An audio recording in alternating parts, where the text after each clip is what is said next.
अब आप Shanti Kunj video YouTube channel देखें कभी भी कहीं भी। डाउनलोड करें Shanti Kunj video mobile app Google Play Store से। मां गायत्री दीजिए यह शाश्वत वरदान, तीर बने मम साधना, सेवा कर्म गमान। जगत वंदे मां शक्ति दो, साधना दो, जगत वंदे मां शक्ति दो, साधना दो, जगत वंदे मां शक्ति दो, साधना दो, जगत वंदे मां शक्ति दो, साधना दो, जगत वंदे साधना दो, अचल अर्चना दो, अटल वंदना दो, अचल अर्चना दो, अटल वंदना दो, जगत वंदे मां।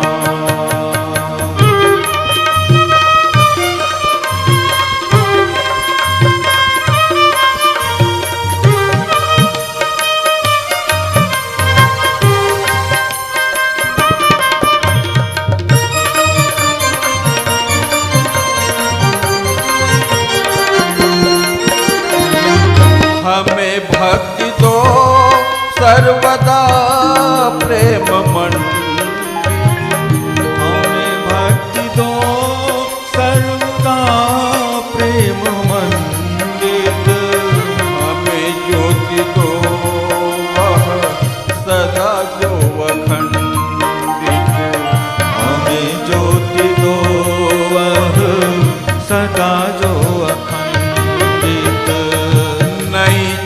रहे ना बसे वासना,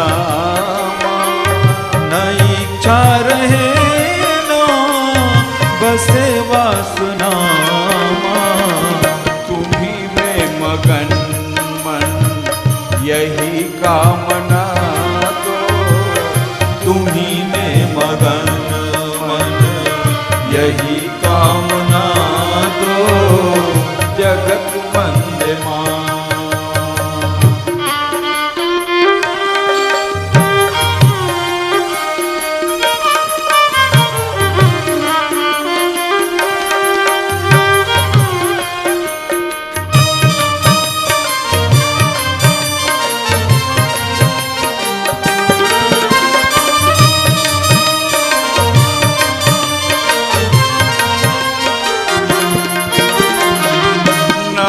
हर्ष में शोक में क्षुब्ध यह मन, न हो हर्ष में शोक में क्षुब्ध यह मन, सतावे न सुख दुख कटे मोह बंधन, सतावे न सुख दुख कटे मोह बंधन। सभी यह तुम्हारा तुम्हारे सभी, सभी यह तुम्हारा तुम्हारे सभी है, तुम ही सर्वमय हो यही भावना दो, तुम ही सर्वमय हो यही भावना दो, जगत वंदे मां।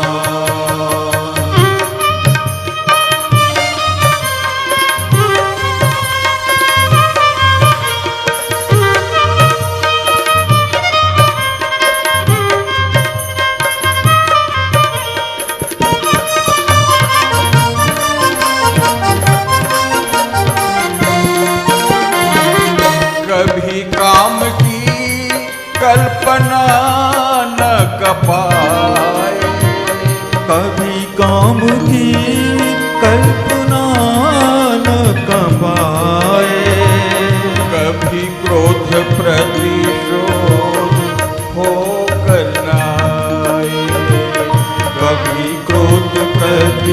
सो वो करना आए।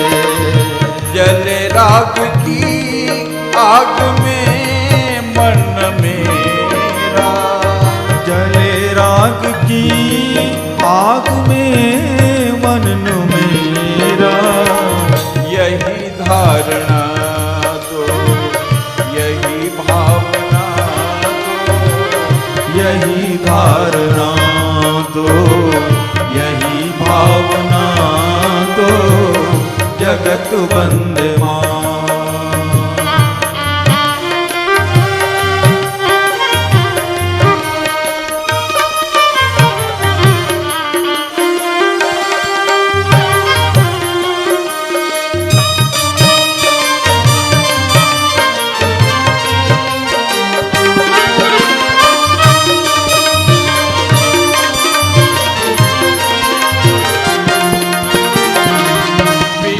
वासना विष भरी है कटारी, विषय वासना विष भरी है कटारी, यही बुद्धि दे दो बने सदाचारी, यही बुद्धि दे दो बने सदाचारी। मिले मान अपमान पथ में तुम्हारे, मिले मान अपमान पथ में तुम्हारे, लगे सब परम प्रिय यही धारणा दो, लगे सब परम प्रिय यही धारणा दो, जगत वंदे मां। शक्ति दो साधना दो, जगत वंदे मां। शक्ति दो साधना दो, जगत वंदे मां। शक्ति दो साधना दो, जगत वंदे मां। शक्ति दो साधना दो, अचल अर्चना दो, अटल वंदना दो, अचल अर्चना दो, अटल वंदना दो, जगत वंदे मां। शक्ति दो साधना दो, जगत वंदे मां। शक्ति दो साधना दो, जगत वंदे मां।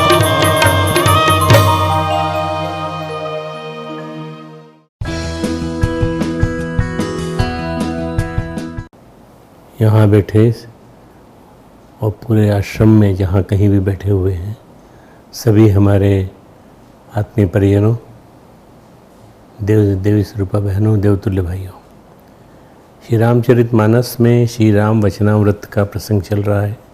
9 दिन तक कंटिन्यूस चलेगा। आज नवरात्रि का तीसरा दिन है और आज अक्षय तृतीया भी है। तो आज हम इस पावन दिन अयोध्या कांड में श्री राम के वचनामृत पर चर्चा करेंगे। अभी तक हम बालकांड में चल रहे थे, अब अयोध्या कांड आ गया और श्री रामचंद्र जी के राज्याभिषेक निश्चित हो जाने पर राजा दशरथ ने गुरु वशिष्ठ को बुलाया और श्री रामचंद्र को समयोचित उपदेश देने के लिए उन्हें श्री रामचंद्र के महल में भेजा। गुरु का आगमन सुनते ही श्री रघुनाथ जी ने दरवाजे पर आकर उनके चरणों में मस्तक नवाया, आदरपूर्वक अर्घ्य देकर उन्हें घर में लाए और षोडशोपचार से पूजा करके उनका सम्मान किया।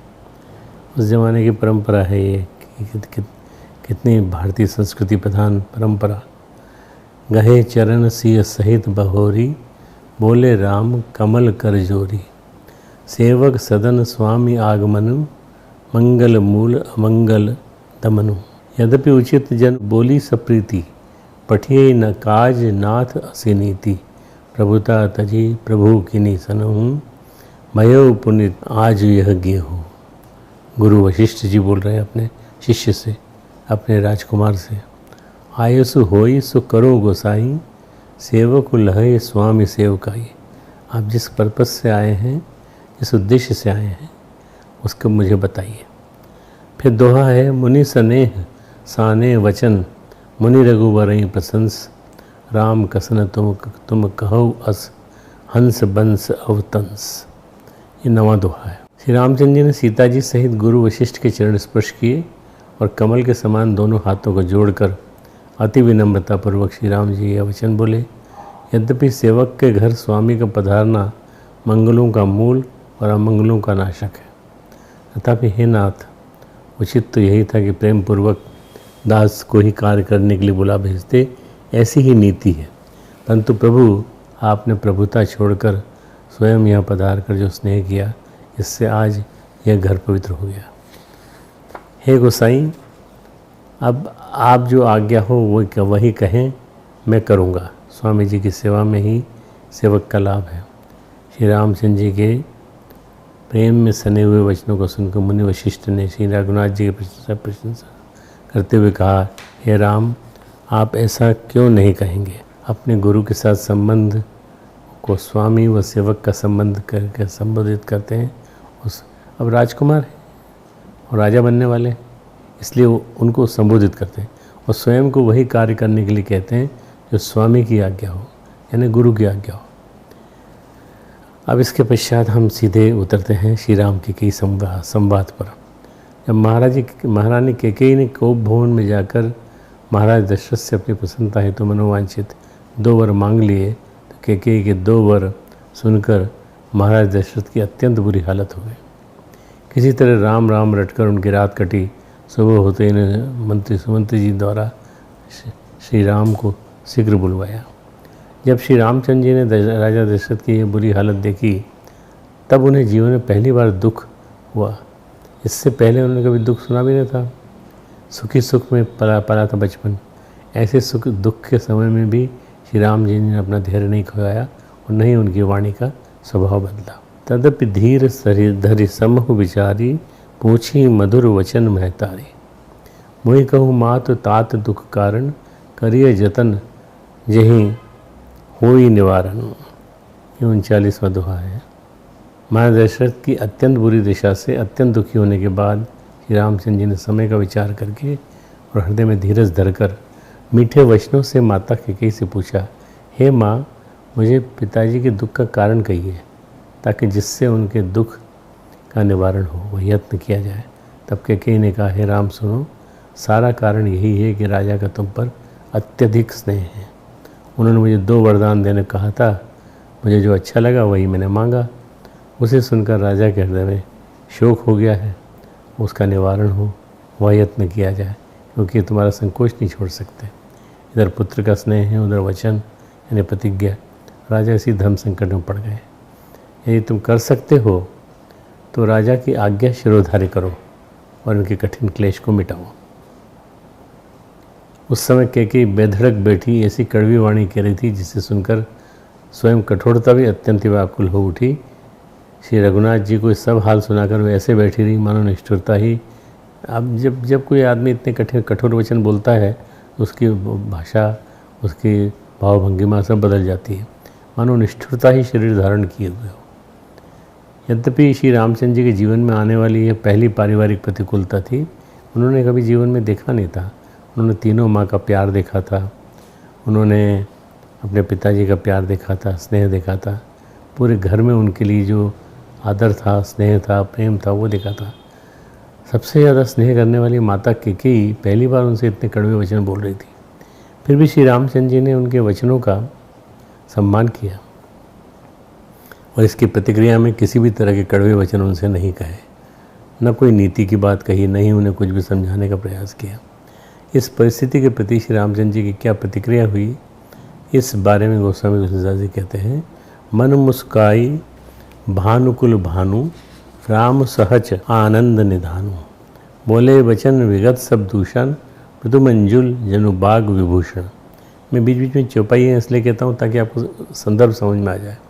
सुन जननी सोई सुतु बड़ भागी, जो पितु मातु बचन अनुरागी, तनय मातु पितु तोष निहारा, दुर्लभ जननी सकल संसारा। फिर दोहा है, मुनिगण मिलन विशेष वन, सबई बाति हित मोर, तेहि मह पितु आयसु बहुरी, सम्मत जननी तोर। 41वां दोहा है। परंतु प्राण प्रिय पावहि राजू, विधि सब विधि मोहि सन्मुख आजू। जो न जाऊं बन ऐसे हु काजा, प्रथम गनीय मोहि मूढ़ समाजा। सेवहि अरंडु कल्प तरु त्यागी, परिहरि अमृत लेहि विश्व मागी। तेउ न पाई अस समो चुकाई, देखो विचारी मातु मन माही। अम्ब एक दुख मोहि विशेषी, निपट विकल नर नायक देखी। थोड़ी ही बात पितहि दुख भारी, होती प्रतीत न मोहि महतारी।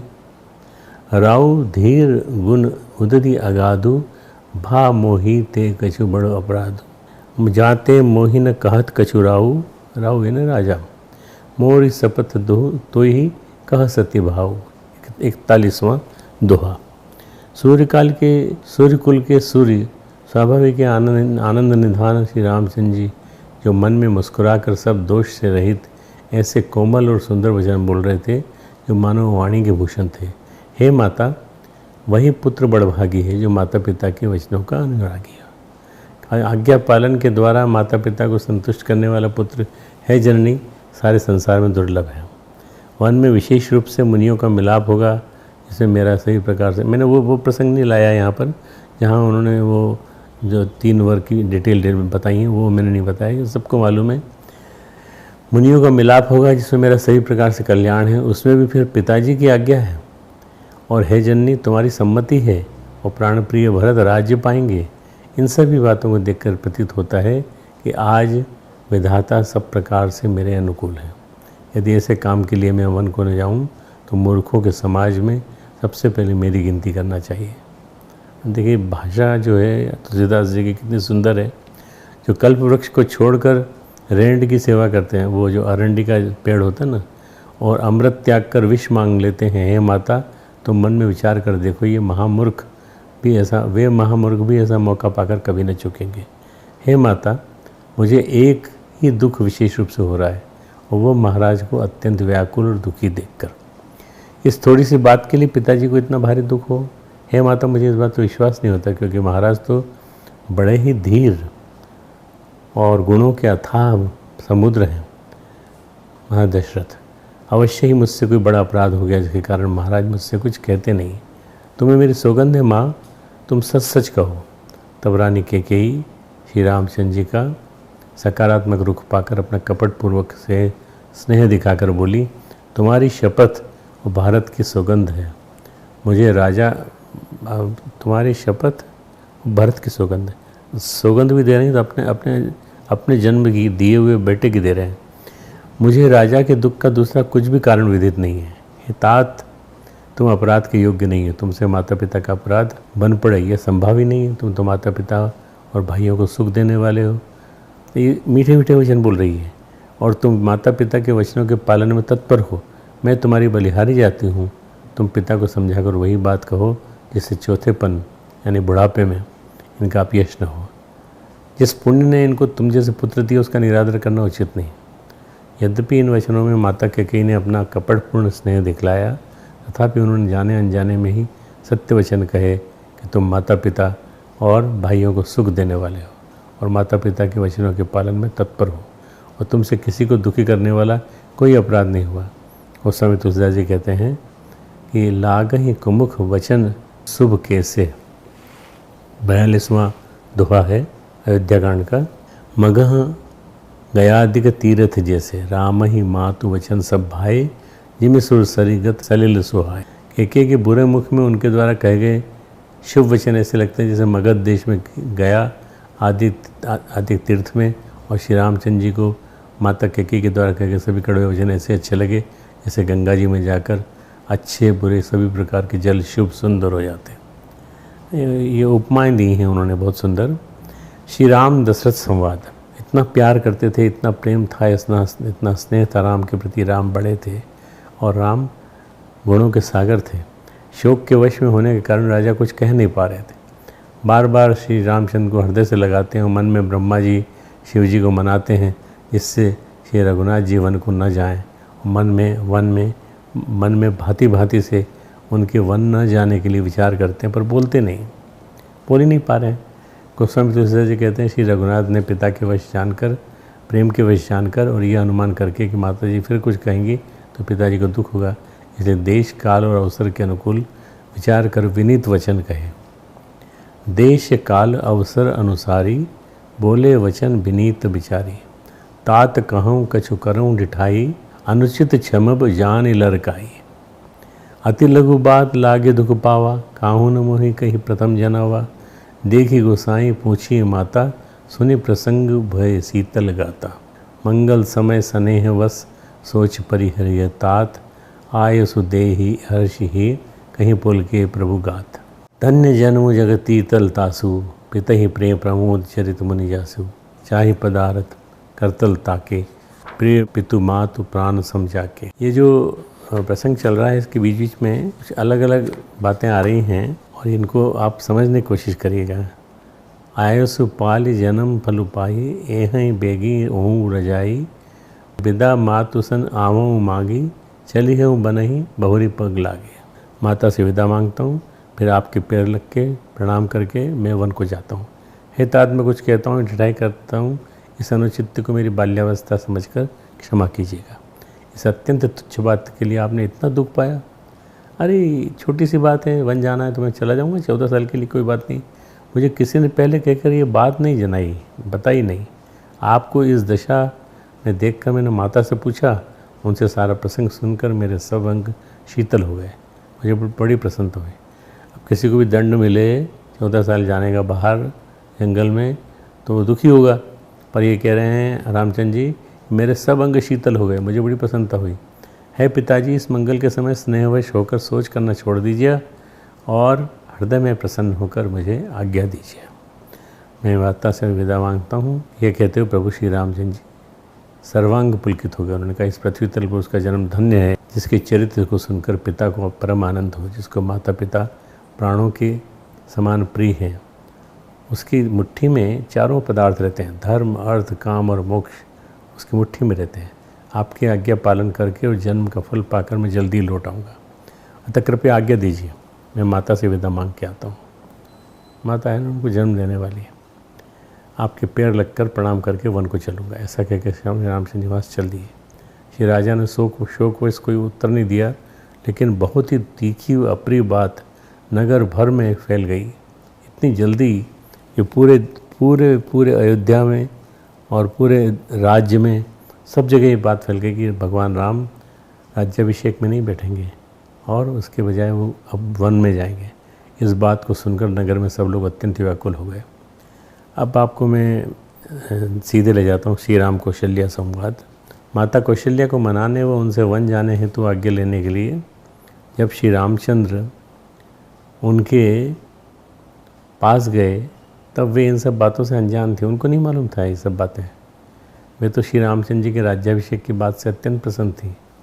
ऐसी स्थिति में उनको इसके विपरीत खबर देना, उन्हें इसके लिए मनाना आसान नहीं था, ये कठिन काम था। ऐसे में श्री रामचंद्र जी ने माता कौशल्या को वर्तमान परिस्थिति से कैसे अवगत कराया, उनसे वन जाने की आज्ञा कैसे मांगी, इस बारे में गोस्वामी तुलसीदास जी कहते हैं, धर्म धुरीन धर्म गति जानी, कहो मातु सन अति मृदुबानी। पिता दीन मोहि कानन राजू, जहाँ सब भांति मोर बड़काजू। आयसु देहि मुदित मन माता, यही मुद मंगल कानन जाता। जनि स्नेह बस डरपसी भोरे, आनंदु अब अनुग्रह तोरे। बरस 4-10 विपिन बसी, करि पितु वचन प्रमाण। आई पाए मुनि देखहीं, मनुजनि करसि मलान। वचन विनीत मधुर रघुबर के, सरसम लागे मातोर के। ने धर्म की गति को जानकर माता से अत्यंत कोमल वाणी से कहा, हे माता पिताजी ने मुझको वन का राज्य दिया है और जहाँ सब प्रकार से मेरा कल्याण होगा, मेरा बड़ा काम बनने वाला है। हे माता, तो प्रसन्न मन से मुझे आज्ञा दे, जिससे मेरी वन यात्रा आनंद मंगल में हो। मेरे स्नेहवश भूल कर भी डरना नहीं। हे माता, तेरी कृपा से आनंद ही होगा। 14 वर्ष वन में रहकर पिताजी के वचन को प्रमाणित कर फिर लौटकर तेरे चरणों का दर्शन करूँगा, तो मन को दुखी न कर। ये 14 वर्ष की बात को इतना आसानी से अपने ऊपर ले लेना बहुत बड़ी बात है, और वो माँ को आश्वस्त कर रहे हैं। रघुकुल में श्रेष्ठ श्री राम जी के ये बहुत ही नम्र और मीठे वचन माता के हृदय में बाण के समान लगे और कसकने लगे। उस शीतल वाणी को सुनकर कौशल्या वैसे ही सहम कर सूख गई जैसे बरसात का पानी पड़ने से जवासा सूख जाता है। जवासा एक जड़ी बूटी है जिसके ऊपर बरसात का पानी पड़ता है तो वो सूख जाता है। फिर मंत्री के पुत्र से सारी बातें सुनकर उनके हृदय में बड़ा संताप होता है। कौशल्या जी स्त्री धर्म को समझकर राम तथा भरत दोनों पुत्रों को समान जानकर धीरज के साथ वचन बोली, हे तात, मैं बलिहारी जाती हूँ, तुमने अच्छा किया। पिता की आज्ञा का पालन करना ही सब धर्मों का शिरोमणि धर्म है। महाराज ने राज्य देने को कहकर वन दे दिया, इसका मुझे दुख नहीं। देखिए, इस बात को कैसे कैकेयी ने लिया और कैसे कौशल्या ने लिया, ये अलग अलग बातें हैं। इसका मुझे दुख नहीं, दुख इस बात का तुम्हारे बिना भरत को, महाराज को और प्रजा को बड़ा भारी क्लेश होगा। हे तात, यदि केवल पिताजी की आज्ञा हो तो माता को पिता से बड़ी मानकर वन को मत जाओ, किंतु यदि माता पिता दोनों ने वन जाने को कहा हो तो वन तुम्हारे लिए सैकड़ों अयोध्या के समान है। हे तात, वन बड़ा भाग्यवान है और ये अवध बड़ा अभागा है जिसे तुमने त्याग दिया। हे पुत्र, तुम सभी के परम प्रिय हो, तुम दया की खान हो, धर्म की धुरी को धारण करने वाले हो। ऐसा विचार कर वही उपाय करना जिसमें सबके जीते जी तुम आ मिलो। आज सबके पुण्यों का फल पूरा हो गया और कठिन काल हमारे विपरीत हो गया। इस प्रकार बहुत विलाप करके और अपने को परम अभागिनी जानकर माता कौशल्या श्री रामचंद्र जी के चरणों में लिपट गई। वो भावुक हैं और अपना बेटा उनका जा रहा है वन में तो उससे परेशान है। उस समय माता कौशल्या के हृदय में भयानक दुस्सह संताप छा गया। तब श्री रामचंद्र जी ने माता को उठाकर हृदय से लगाया, फिर कोमल वचन कहकर उन्हें समझाया ताकि उनका मन शांत हो।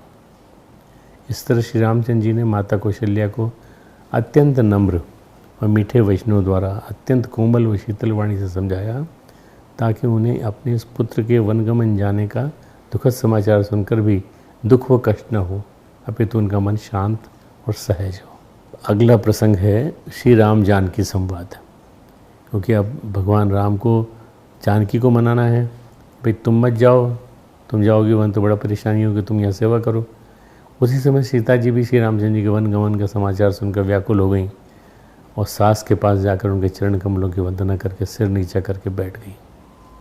सास ने कोमल वाणी से उन्हें आशीर्वाद दिया, श्री रामचंद्र जी का सीता घर में रह गई तो मुझे अच्छा लगेगा, मुझे बस सहारा हो जाएगा।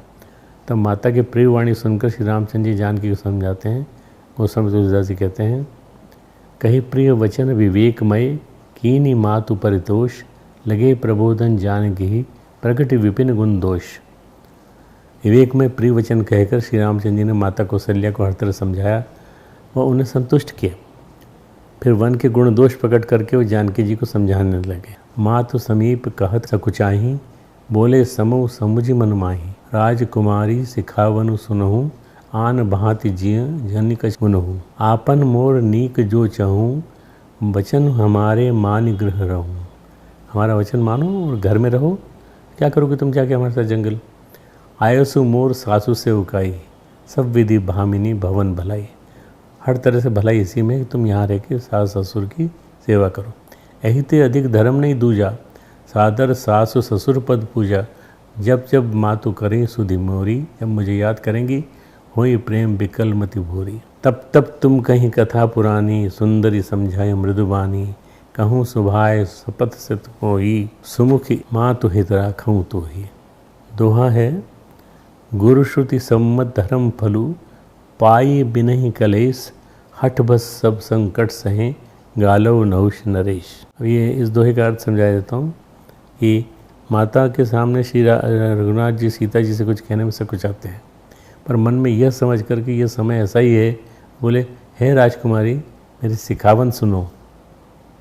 शादी को ज़्यादा दिन नहीं हुए हैं, शादी के बाद तुरंत बाद ये पहला घटनाक्रम घटा।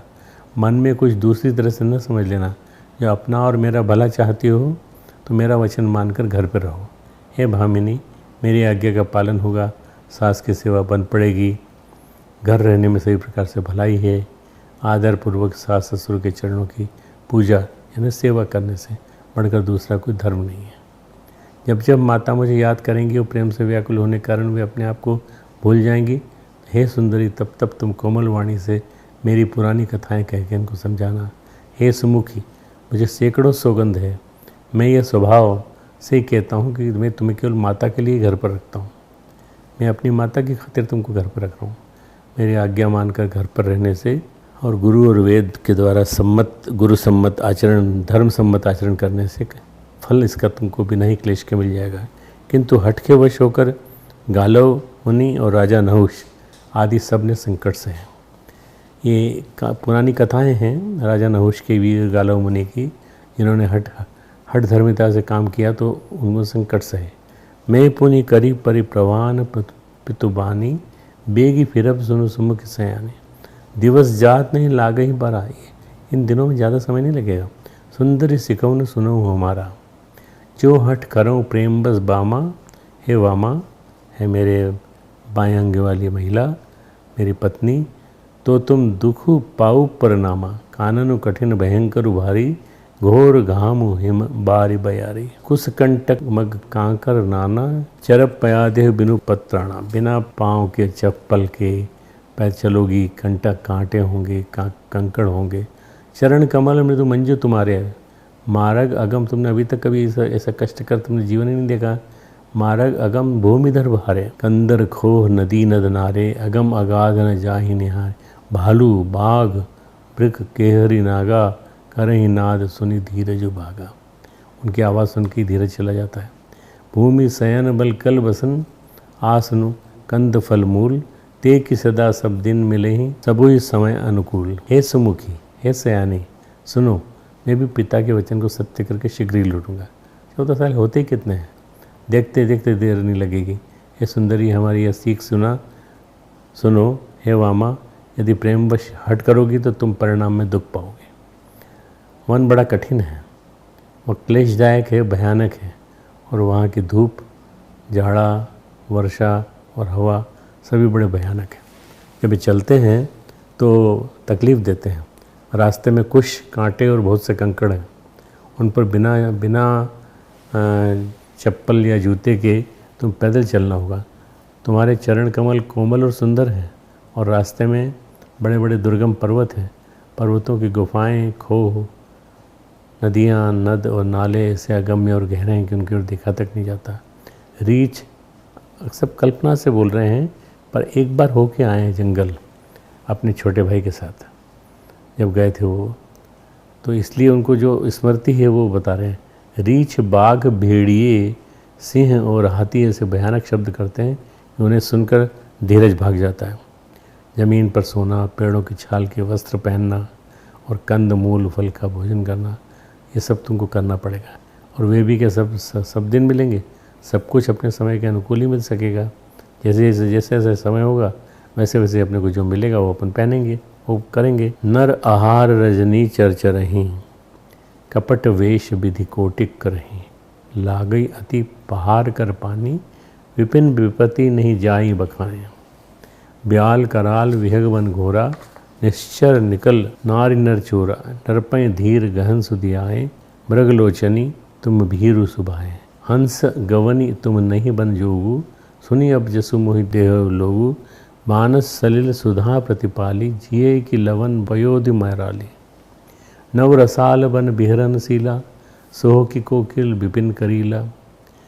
रहव भवन अस हृदय बिचारी, चंद्रवदनी दुख कानन भारी। ये जो तुलसीदास जी हैं, इन्होंने लोक भाषा में लिखा है, अवधी भाषा में, पूरा रामचरितमानस। और इसमें जो जगह जगह जो वर्ड्स आए हैं, शब्द आए हैं, उनको सुन के आपको भी अच्छा लगेगा, क्योंकि ये डायरेक्ट सीधे भगवान राम, सीता, दशरथ सबके ऊपर अप्लाई होते हैं। वन में मनुष्यों को खाने वाले निशाचर यानी राक्षस फिरते रहते हैं, वे करोड़ों प्रकार के कपट रूप धारण कर लेते हैं, आपको मालूम भी नहीं है, और ऐसा होता है। पहाड़ का पानी बहुत ही लगता है, वन की विपत्ति बखानी नहीं जा सकती। वन में भीषण सर्प, भयानक पक्षी और स्त्री पुरुषों को चुराने वाले राक्षसों के झुंड रहते हैं। वन की भयंकरता याद कर आने मात्र से धीर पुरुष भी डर जाते हैं। तो हे हंस गमनी, तुम वन के योग्य नहीं हो। तुमने जीवन भर राजा के घर में निवास किया है, तुम्हारे वन जाने की बात सुनकर लोग मुझे अपयश देंगे, लोग मेरी बुराई करेंगे। मान सरोवर के अमृत के समान जल से पाली हुई हंसिनी ये खारे समुद्र में जी सकती है? नवीन आम के वन में विहार करने वाली कोयल क्या करील के जंगल में शोभा पाती है? नहीं। है चंद्रमुखी, हृदय में ऐसा विचार कर तुम घर पर ही रहो, मन में बड़ा कष्ट है, वन में बड़ा कष्ट है। इस तरह वन की भयंकरता को बताते हुए श्री रामचंद्र जी ने भली प्रकार जानकी जी को समझाया और घर पर ही रहकर माता पिता की सेवा करने की आज्ञा दी। लेकिन जानकी जी नहीं मानी। आज के ज़माने की जानकी जी होती तो मान जाती, कहती ठीक है मुझे अपने मेरे मायके छोड़ दो, मैं वहाँ रहूँगी अपने माता पिता के पास। परंतु नहीं, ऐसा नहीं है। जानकी जी ने ये कहा, यदि 14 वर्ष तक आप मुझे अयोध्या में रखते हैं तो जान लीजिए मेरे प्राण नहीं रहेंगे। तब गोस्वामी जी कहते हैं, देखी दशा रघुपति जिये जाना, हटि राखें नहीं राखें प्राणा। कहूँ कृपाल भानुकुल नाथ, परिहरि सोचु जलहु वन साथा। नहीं विषाद कर अवसर आजू, बेगी करहु बन गवन समाजो। कही प्रिय वचन प्रिया समझाई, लगे मातु पर आशीष पाई। सीता जी की दशा देखकर श्री रघुनाथ जी ने अपने जी में जान लिया कि अब हठपूर्वक इन्हें रखने से ये प्राणों को न रखेंगी। तब कृपालु सूर्यकुल के स्वामी रामचंद्र जी का सोच छोड़ो सब तरह का, मेरे साथ वन को चलो। मतलब उन्होंने निर्णय ले लिया कि चलो भाई इसको इनको ही वन ले चलते हैं, आज विषाद करने का अवसर नहीं है, तुरंत वन गमन की तैयारी करो।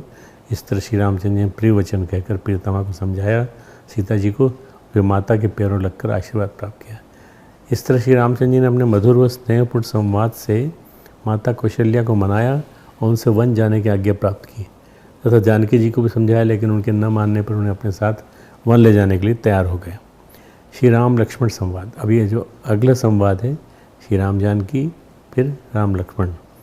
जब लक्ष्मण जी ने बड़े भ्राता श्री रामचंद्र जी की वन जाने का समाचार पाया तो व्याकुल होकर उदास हो गए। उनका शरीर कंपायमान हो रहा था, नेत्र आंसुओं से भरे थे। प्रेम से अत्यंत अधीर होकर वे मन में सोचने लगे, उन्होंने श्री रामचंद्र जी के चरण पकड़ लिए और मन में सोचने लगे, अब श्री रघुनाथ मुझे क्या कहेंगे, घर पर रखेंगे, साथ ले चलेंगे। जब श्री रामचंद्र जी ने लक्ष्मण को हाथ जोड़े और शरीर तथा घर से सभी नाता तोड़े हुए खड़े देखा, तब रघुनाथ जी और लक्ष्मण जी को क्या सीख दी है इस बार। ये कुछ चीज़ें ऐसी हैं जो नीति की बातें हैं। इस बारे में गोस्वामी तुलसीदास जी कहते हैं, बोले बचन राम नय नागर, सील स्नेह सरल सुख सागर। तात प्रेम बस जनि कदराहु, समुझे हृदय परिणाम उछाऊ। मातु पिता गुरु स्वामी सिख, सिर धरि करहि सुभाय। लहे लाभ तिन जन्म कर, न तरु जन्म जग जाए। समझा रहे हैं उनको, अस जिये जान सुनऊ सिख भाई। करहु मातु पितु पद सेवकाई। भवन भरत रिप सदन नाही, राव वृद्ध राजा वृद्ध हैं। मम दुख मन माही, मेरे को अंदर से दुख हो रहा है क्या, ऐसा कह रहे हैं। मैं बन जाऊँ तुम्हें ले साथा, होई सबई विधि अवध अनाथा। पूरा अवध अनाथ हो जाएगा। मैं भी जा रहा हूँ, सीता भी चल रही हैं और तुम भी चलने का कह रहे हो। गुरु पितु मातु प्रजा परिवारु, सब कहूँ पर ही दुसह दुख भारू। रहु करह सब कर परतोषु, न तरु तात होई बड़ दोषु। जासु राज प्रिय प्रजा दुखारी, सो नृप अवसी नरक अधिकारी। ये जो दो लाइन हैं, सो नृप अवसी नरक अधिकारी, इन दो लाइन के आधार पर एक बाबा राघवदास थे, उन्होंने लोगों को उद्वेलित किया और बताया कि जिसके राज में प्रजा दुखी हो वो राजा रहने का अधिकारी नहीं है, नरक का अधिकारी है। और ये पंक्तियाँ इतनी प्रसिद्ध हो गई कि लोगों ने इनको सुनाना चालू किया एक दूसरे को। तो ये इसलिए दोनों लाइन बड़ी महत्वपूर्ण है। जासु राज प्रिय प्रजा दुखारी, सो नृपु अवसी नरक अधिकारी। रहु तात असी नीति विचारी, सुनत लखनु भय व्याकुल भारी। सिंह रहे वचन सुखी गए कैसे, परसत तुहिन तामर सुजे से। लक्ष्मण जी की दशा देखकर नीति में निपुण और शील, स्नेह, सरलता और सुख के समुद्र श्री रामचंद्र जी लक्ष्मण जी को समझाते हैं, हे तात, परिणाम में होने वाले आनंद को हृदय में समझकर तुम प्रेमवश अधीर मत हो, तुम धैर्य खो रहे हो। जो लोग माता पिता गुरु और स्वामी की शिक्षा को स्वाभाविक के सिर चढ़ाकर उसका पालन करते हैं, उन्होंने ही जन्म लेने का लाभ पाया है, नहीं तो जगत में जन्म व्यर्थ ही है। हे भाई, हृदय में ऐसा जानकर मेरी सीख सुनो और माता पिता के चरणों की सेवा करो। भरत और शत्रुघ्न भी घर पर नहीं है, वो गए हुए अपने ननिहाल। महाराज वृद्ध हैं और उनके मन में बड़ा मेरा दुख है।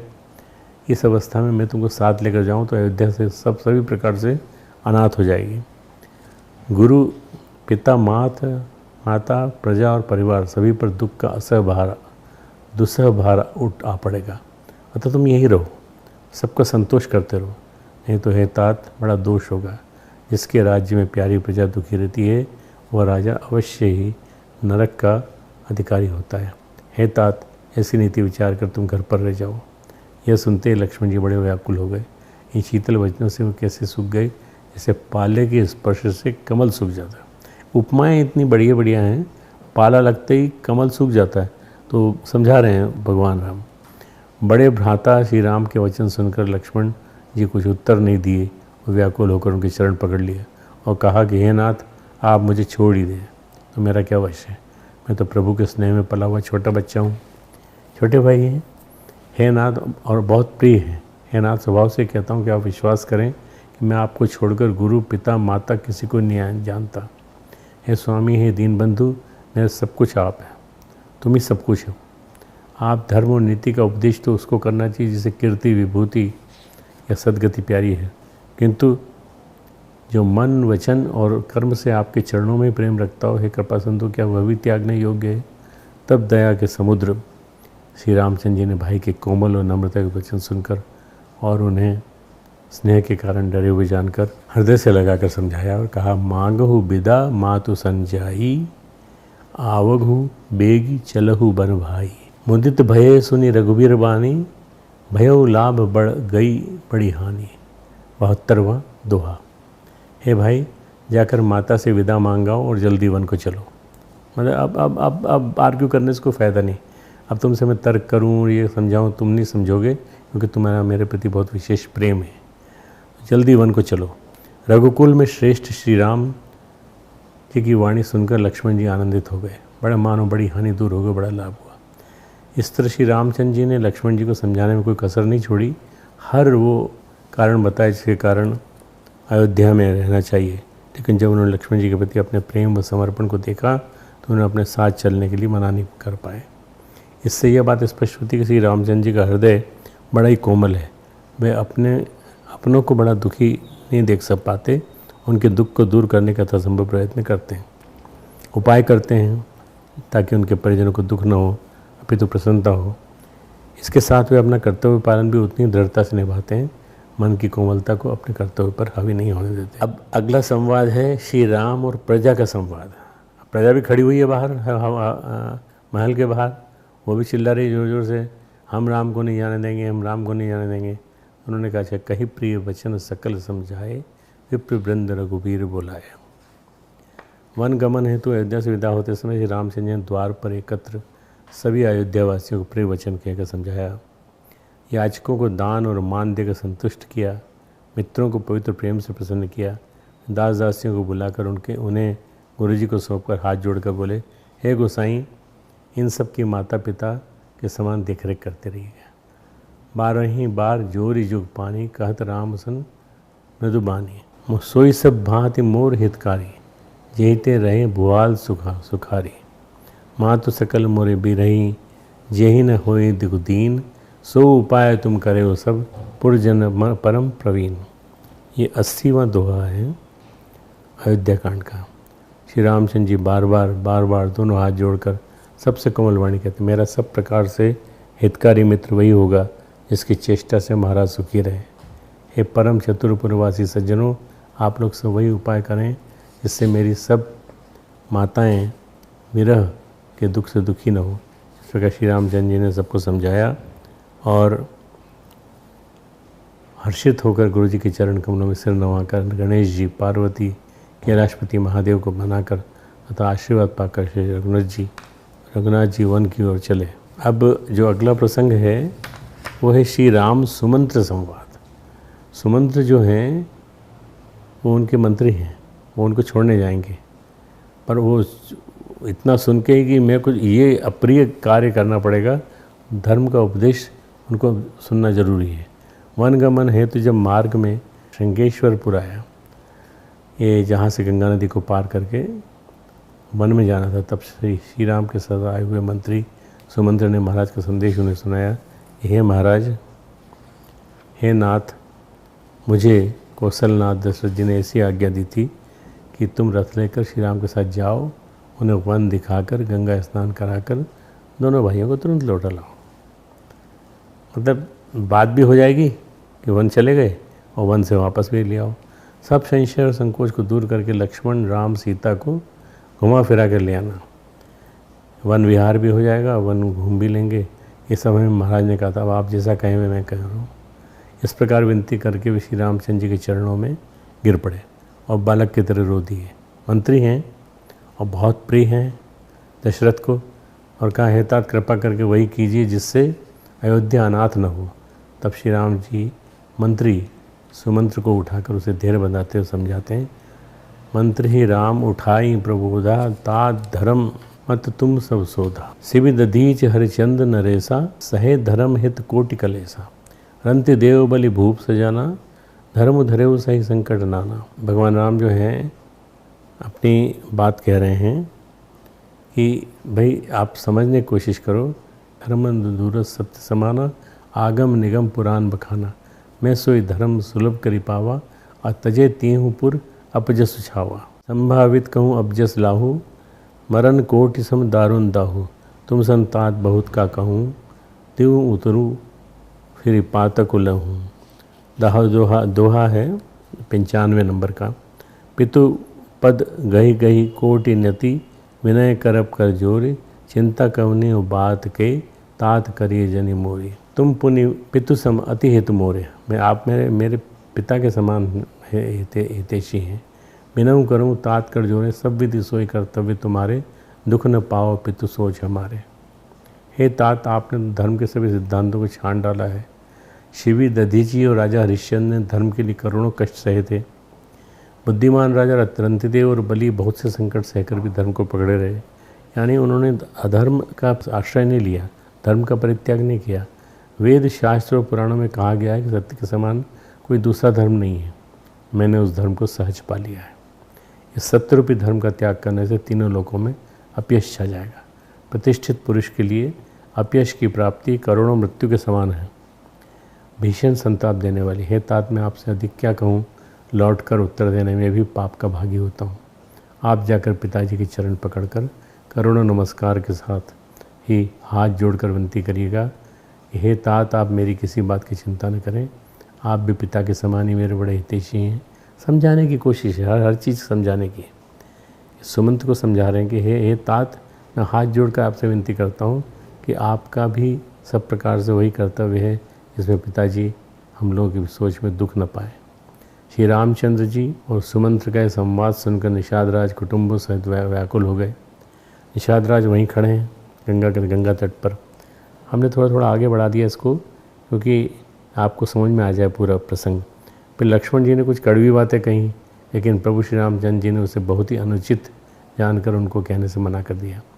इस तरह श्री रामचंद्र जी ने मंत्री सुमंत्र को धर्म की बात समझाई और धर्म को श्रेष्ठ मानते हुए इसका कर्तव्य पालन करते हुए करने में चाहे कितना भी कष्ट उसे महत्वपूर्ण बतलाया और उसे अपनाने व निभाने की बात समझाते हुए महाराज पिता दशरथ को समझाने हेतु अपना संदेश दिया और लक्ष्मण जी के कटु वचनों को न कहने के लिए उन्हें कहा कि ये लक्ष्मण ने जो कहा है ये बालपन के कारण कहा है, इसलिए इसको वहाँ मत कहना राजा को। जब मंत्री सुमंत्र जी श्री रामचंद्र जी को अयोध्या लौट जाने के लिए नहीं मना पाए तब उन्होंने पुनः राजा दशरथ का संदेश श्री रामचंद्र जी से कहा, सीता वन के क्लेश न सह सकेंगे, अतः जिस तरह सीता अयोध्या को लौट आएँ तुमको और श्री रामचंद्र जी को वही उपाय करना चाहिए। मैं बिल्कुल ही बिना सहारे का होकर वैसे ही नहीं जीऊँगा जैसे बिना जल के मछली जी सकती। पितु संदेश सुनि कृपा निधाना, सिंह दीन सीख कोटि विधाना। सासु ससुर गुरु प्रिय परिवारो, फिरो तो सब कर मिटे खबारो। 96वां दोहा है 96। इस प्रकार कृपा निधान श्री रामचंद्र ने पिता का संदेश सुनकर सीता जी को अनेक प्रकार की सीख दी और कहा, जो तुम घर लौट जाओ तो सास ससुर गुरु परिजन और कुटुंब ये सबकी चिंता मिट जाएगी। एक बार और कोशिश करते हैं भगवान राम की, अगर हो सकता है यहाँ सीता चली जाए, लेकिन सीता जी नहीं मानी। उन्होंने कहा शरीर को छोड़कर उसकी छाया कैसे अलग रह सकती है। उसी प्रकार मैं भी आपके साथ ही जाऊंगी। और फिर वे मंत्री सुमंत्र जी को ये बात कई तरह समझाती हैं। अब अगला संवाद हम जो आपको बताएंगे वो श्री राम केवट संवाद। गंगा पार जाने के लिए श्री रामचंद्र जी केवट से नाव मांगते हैं तो लाता नहीं। कहता है मैंने तुम्हारा भेद जान लिया है। हे राम, तुम्हारे चरणों की धूल के लिए सब लोग कहते हैं कि वह मनुष्य बना देने वाली कोई जड़ी बूटी है, जिसके छूते पत्थर की शिला सुंदर स्त्री हो गई। अहिल्या, काठ पत्थर से कठोर तो होता नहीं, यदि मेरी नाव भी मुनि की स्त्री हो जाएगी तो मेरी नाव उड़ जाएगी, मैं लुट जाऊंगा। मैं तो इसी नाव से सारे परिवार को पालता हूँ, पालन पोषण करता हूँ, दूसरा कोई धंधा नहीं जानता। हे प्रभु, यदि तुम अवश्य ही पार जाना चाहते हो तो मुझे पहले अपने चरण कमल धो लेने के लिए कहते हो। हे नाथ, मैं आपके चरण कमल धोकर आप लोगों को नाव पे चढ़ाऊँगा। मैं आपसे कुछ उतरा ही नहीं चाहता, मतलब इसके बदले में मुझे कुछ पैसे नहीं चाहिए। इस प्रकार केवट के प्रेम में लिपटे हुए अटपटे वचन सुनकर करुणाधाम श्री रामचंद्र जी केवट से मुस्कुरा कर बोले, कृपा सिंधु बोले मुस्काई, सोई करु जहीं तो नाव न जाई, बेगी आनु जल पाए पखारू, हो तो विलंब उतार ही पारो। भाई तू वही कर जिसे तेरी नाव न जाए, जल्दी पानी ला और पैर धो दे, देर हो रही है, पार उतार दे। एक बार गंगा पार हो जाएंगे तो फिर उसके बाद कोई दिक्कत नहीं है। इसे श्री राम जी ने केवट से सहज व सरल संवाद किया, कोई शास्त्र की बात नहीं समझाई किस तरह। इस तरह श्री रामचंद्र जी ने केवट से सहज व सरल संवाद करके उसके मन को प्रसन्न किया। इस तरह अयोध्या कांड में अब तक श्री रामचंद्र जी के अपने परिजनों, गुरुजनों, मित्रों, परिजनों से संवाद हुआ, प्रजाजनों से संवाद हुआ, उसका विवरण है।